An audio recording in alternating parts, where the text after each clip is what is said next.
6 UN vehicles left central Damascus in the morning, heading to the outskirts of the Syrian capital.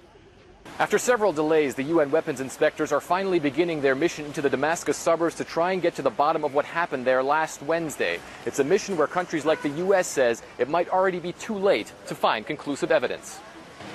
But before reaching the areas allegedly hit by chemical weapons, their convoy came under fire from a sniper, the UN says. The lead vehicle was disabled in the incident.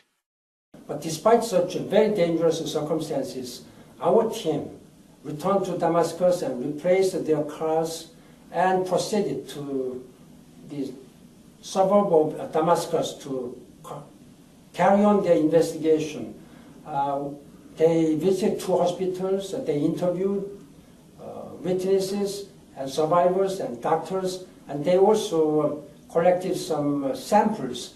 Videos released by the opposition show the UN team on the ground speaking to alleged victims of the attack in a field hospital in the Muadamiyah district that was allegedly hit by chemical weapons last Wednesday.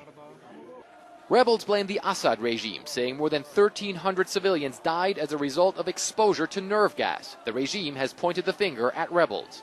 While the investigators have a mandate to determine if chemical weapons were used, they don't have a mandate to determine who used them.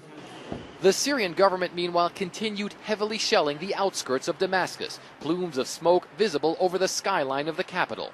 The U.S. says the heavy shelling could destroy possible evidence of chemical weapons use.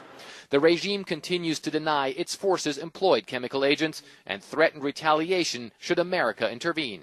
If the United States wants to be fighting all the time, okay, they can do it, but Syria will also resist any attacks and answer any such criminal actions. After several hours gathering evidence, the weapons inspectors returned to central Damascus from a difficult and dangerous mission that many say was delayed far too long. Fred Pleitkin, CNN, Damascus.